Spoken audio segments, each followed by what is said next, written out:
जय हिंद। नमस्कार मेरे सभी दोस्तों, मैं हिमांशु सिंह आप सभी लोगों का आपके अपने रेलवे वाले हिमांशु सर यूट्यूब चैनल में बहुत बहुत स्वागत करते हैं। आज हम लोग बात करने वाले हैं आरआरबी एनटीपीसी 2024 का जो नई वैकेंसी आने वाली है 10,884, जिसकी उद्घोषणा यूं कहें अभी ऑफिशियल तो कुछ नहीं, लेकिन ये जान लीजिए कि अंदर डिपार्टमेंट के बहुत सारी बातें चल रही हैं। किस हिसाब से चल रही हैं ये एक मतलब मैं यूं कहूं कि अभी अंदर डिपार्टमेंट में जो बात चल रही है वो रियल ये है कि क्या वैकेंसी बढ़ाई जाए, क्योंकि अगर आप देखें इसके पहले 2016 के आसपास का है तो 18,000 अप्रॉक्स था। उसके बाद अगर 2019 की बात करें तो फिर आप देखेंगे कि लगभग 35,000 के आसपास था जो आरआरबी एनटीपीसी का था, और इस बार 10,000 मतलब वैकेंसी दिन प्रतिदिन कम हो रही है। तो ये कम वैकेंसी होने पर क्या नुकसान हो सकता है, क्या काफी बच्चे, ऐसा नहीं कि जो है केवल 10,884 जिनका सिलेक्शन होगा वही केवल पढ़ने वाले हैं। बहुत सारे ऐसे बच्चे हैं जो चूक जाएंगे, जिनका अच्छा खासा पढ़ने में माइंडसेट है, अच्छा खासा वो परफॉर्म करते हैं, बट वैकेंसी कम होने के नाते कहीं ना कहीं वो जो है चूक सकते हैं। तो वो अचूक चीजें क्या ध्यान रखनी है जिससे आपका जॉब लग जाए, और वैकेंसी तो बढ़ना चाहिए, इसके लिए आप लोग खुद कुछ ना कुछ कर सकते हैं। ठीक है, तो चलिए सबसे पहले हम बात करते हैं कि वो 5 ऐसी कौन सी चीजें हैं जिनको जब भी आप अप्लाई करेंगे, इसका जब फॉर्म आएगा, जब आप अप्लाई करेंगे तो उन 5 चीजों पर, किन किन 5 चीजों पर आप ध्यान देंगे। सबसे पहला मैंने देख सकते हैं आप लिख के भी हम रखे हुए हैं ताकि आपको प्रॉपर तरीके से गाइड किया जा सके। इसलिए क्योंकि मैं नहीं चाहता हूं कि मैं जो है डिपार्टमेंट में किसी भी प्रकार की इस तरीके की चीजें आपको बताऊं जिससे आपके लिए जो है दिक्कत हो। ठीक है, सही डायरेक्शन बताना हमारा कर्तव्य है। चलिए तो समय नहीं गवाएंगे, आगे बढ़ेंगे। पहला है कि जब भी आप वैकेंसी आएगी तो सबसे पहले आपको देखना है कि पोस्ट प्रेफरेंस या यूं कहें कि जो है पोस्ट प्रेफरेंस क्या डालना है, इस पर बात करेंगे। सबसे पहला क्या होगा, आपका क्या ध्यान देना है, पोस्ट प्रेफरेंस क्या रखा जाए, किस तरीके से पोस्ट प्रेफरेंस, किसको पहले रखा जाए, किसको बाद में रखा जाए, इस चीज पर आपको सबसे ज्यादा ध्यान देना है कि किस हिसाब से पोस्ट प्रेफरेंस रखा जाए। लेकिन पोस्ट प्रेफरेंस के लिए नंबर 2 चीजें अहम हो जाती हैं। जो नंबर 2 पॉइंट है जिन पे आप ध्यान रखना है आपको, वो सबसे अहम हो जाता है कि जॉब प्रोफाइल क्या है। क्योंकि हर एक बच्चे का एक अपनी अलग पसंद होती है, हर एक बच्चे का अपना एक माइंडसेट होता है कि हमको भाई यही जॉब करनी है, हमको भाई यही जॉब करनी। तो उसका जो जॉब प्रोफाइल है, मतलब नंबर 2 क्या ध्यान देना है, पहले पोस्ट प्रेफरेंस, फिर ध्यान देना है जॉब प्रोफाइल क्या है, क्या जॉब प्रोफाइल आपकी क्या है जिसको आप सबसे पहले पोस्ट प्रेफरेंस में रख रहे हैं। उस जॉब की प्रोफाइल क्या है, उस जॉब में क्या काम करना पड़ता है, किस हिसाब से करना पड़ता है, ये सब जानकारी उसमें जरूरी है। हम एक एक पोस्ट का भी विश्लेषण करेंगे आने वाले समय में। ठीक है, उसके बाद जैसे कुछ बच्चों का है कि सर हमको टाइपिंग की पोस्ट चाहिए, कुछ बच्चों का है कि सर टाइपिंग की पोस्ट चाहिए, और कुछ लोगों का है कि नॉन टाइपिंग का चाहिए।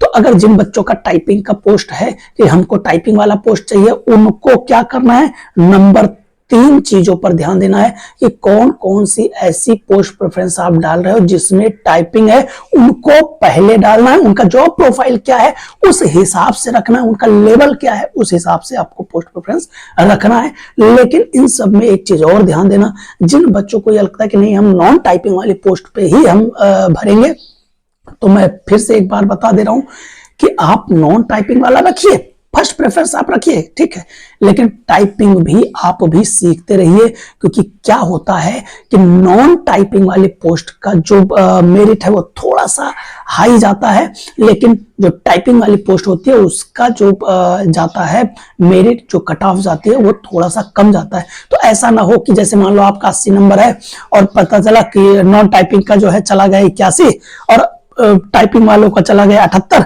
और आपका 80 है, आपने केवल और केवल नॉन टाइपिंग वाला भरा है, आपका मार्क्स होते हुए भी आप जॉब से चूक जाएंगे। क्यों? क्योंकि आपका मनपसंद दूसरा था।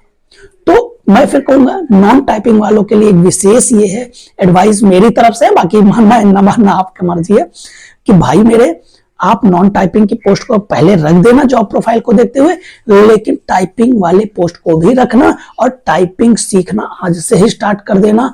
मैं आपको बता रहा हूं कि मैक्सिमम बच्चे जो हमारे साथ के थे, लगभग 60% प्लस बच्चे टाइपिंग में, 60% बच्चे एनटीपीसी आरआरबी 2019 का जो बैच का हुआ था 2022 में 12 अगस्त को, उसमें मैक्सिमम लोग फेल हो गए थे।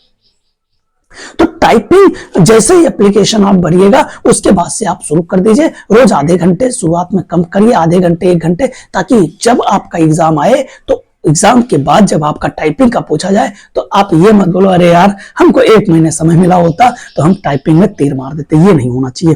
तो तीसरी चीज आपको टाइपिंग सीखनी है। और चौथी चीज क्या जो और अहम हो जाता है वो होता है मेडिकल स्टैंडर्ड। यह भी मायने रखता है, क्योंकि जो आप देख रहे होगे आरआरबी एनटीपीसी जो आया हुआ है 2024, उसमें गुड्स गार्ड और स्टेशन मास्टर का भी एक पोस्ट है, मतलब पोस्ट दिया गया। तो इसमें टाइपिंग, सॉरी माफ कीजिएगा, मेडिकल स्टैंडर्ड क्या है? क्या आपके आंखों की रोशनी उतनी है या आपको चश्मा लगा हुआ है? इसका क्या जो है आंखों के कितना जो है होना चाहिए, कितने बाई कितना, ये भी हम आपको बताएंगे। A1 स्टैंडर्ड होना चाहिए, A2, A3, P1, B2, इसका भी मैं एक पूरा का पूरा वीडियो ले आऊंगा, आपके लिए आसान हो जाएगा। स्टेशन मास्टर में कितनी आंखों का क्या चाहिए, क्या क्या मेडिकल स्टैंडर्ड चाहिए, ये पूरा मैं आपके लिए ले आऊंगा। आप बिल्कुल चिंता ना करिए। मतलब है कि जॉब प्रोफाइल तो चेक करिएगा, लेकिन साथ ही साथ मेडिकल स्टैंडर्ड जरूर चेक कर लीजिएगा कि आपका क्या, जिस जॉब प्रोफाइल को देख करके जो आप पोस्ट प्रेफरेंस डाल रहे हैं, क्या उसमें आपकी आंखें, आपका मेडिकल पैरामीटर क्या फुलफिल कर रहा है? यदि हाँ, तभी आप उसको पोस्ट प्रेफरेंस में पहले रखिएगा। और अगर नहीं है, अगर वो मेडिकल स्टैंडर्ड आप फॉलो नहीं कर पा रहे हो, तो अगर वह ठीक हो सकता है तो उस पर कार्य शुरू कर दो, उसका मेडिकल सही करवाना शुरू कर दो। मतलब है कि उसमें दवा पानी जो भी, जितना भी, जो भी चीजें संभव हो वो करना शुरू कर दीजिएगा। ठीक है, तो ये 4 चीजें। 5वीं चीज ये है कि सबसे जो अहम हो जाता है, मैक्सिमम बच्चे इसमें भी कहीं ना कहीं मार्क्स लाने के बाद भी बाहर हो गए थे। क्या होता है? जोन सिलेक्ट करना। सबके मन में आता है कि भाई हम जहां से हैं वहीं पे जोन पे हम डाल देंगे।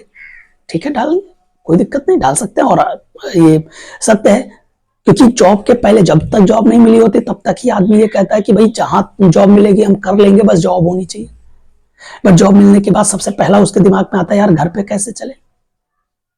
तो ये चीज ध्यान रखना है। लेकिन इसके साथ साथ अगर मान लो कि आपका उस जोन में देखो कि कट ऑफ पहले क्या गई थी, वैसे हर एक जगह का 1 नंबर 2 नंबर 3 नंबर का कट ऑफ ऊपर नीचे है, लेकिन ये अहम हो जाता है जब आप नियरेस्ट पहुंचते हैं, तो ये चूक नहीं होनी चाहिए। जोन वाइज आप पहले देखिए 2019 के स्टैंडर्ड के हिसाब से कितनी कट ऑफ गई थी, उससे 1 2 नंबर 4 नंबर 5 नंबर, क्योंकि अगर इतनी वैकेंसी होगी मेरिट आई जाएगी, एकदम 100% श्योर रख लीजिएगा। तो उसका क्या क्या जो है कट ऑफ गई थी, और उसके हिसाब से आपको जोन रखना सही होगा। आपके हिसाब से, अपने हिसाब से जोन रखना होगा, लेकिन कट ऑफ को देखते हुए, कट ऑफ के साथ साथ सबसे अहम होता है कि आपका वहां पे उस जोन में वैकेंसी कितनी है। पहला, जोन सिलेक्ट करने के पहले क्या क्या चीजें ध्यान देना है, उस जोन का कट ऑफ कितना गया है, उस जोन में जिस पोस्ट को प्रेफरेंस आप दिए हैं उसमें पोस्ट में कितना पोस्ट है, 100 है, 200 है, 400 है, 1000 है, 10,000, मतलब जितना भी है, कितना पोस्ट है। उसके साथ साथ उसमें क्या मेडिकल स्टैंडर्ड है, क्या उसमें टाइपिंग है, अगर टाइपिंग है तो कम मेरिट जाएगी, नॉन टाइपिंग है तो ज्यादा जाएगी। अगर अब स्टेशन मास्टर गुड्स गार्ड है, स्टेशन मास्टर का है, तो साइकोलॉजी क्या है, क्या आप साइकोलॉजी पास कर सकते तभी मेरिट कम जाएगी। तो ये सब चीजें ध्यान देते हुए आपको जोन सेलेक्ट करना है। ठीक है, तो फिर से हम एक बार 5 चीजों को दोहरा देते हैं। सबसे पहला, आरआरबी एनटीपीसी में वो 5 चीजें जो आपको, आपके लिए बेहतरीन कर सकता है, आपको एक जॉब हासिल करने में, सिलेक्शन लेने में सबसे अहम रोल प्ले कर सकता है। सबसे पहला, आप पोस्ट प्रेफरेंस आप रखना कैसे है ये ध्यान देना है। पोस्ट प्रेफरेंस रखना जरूरी है, किस हिसाब से रखना है उसके लिए जॉब प्रोफाइल देखिए, उसके लिए दूसरा नंबर जॉब प्रोफाइल, तीसरा नंबर है आप मेडिकल स्टैंडर्ड फुलफिल कर रहे हैं कि नहीं कर रहे हैं, चौथा नंबर है आप टाइपिंग और नॉन टाइपिंग कौन सी पोस्ट को प्रेफरेंस देना चाहते हैं और किस पोस्ट के लिए आप एलिजिबल हैं, और चौथा है कि जोन, किस जोन से आप भरना चाहते हैं, उस जोन की कट ऑफ क्या गई थी, उस जोन में वैकेंसी कितनी है। ठीक है, तो ये 5 चीजें आपको ध्यान देना है। लेकिन कब? अप्लाई करने के पहले, क्योंकि वही होगा क्राइंग ओवर द स्पेसमेल का जब चिड़ियों ने चुग खेत लिया तो पछताए क्या होत है। अगर आपके हाथ से तीर छूट जाएगा तो आप रोक नहीं पाएंगे, इसलिए एप्लीकेशन करने के पहले ये सब वीडियो आप देख लीजिए और इसी हिसाब से आप अपना काम करिएगा, ठीक है।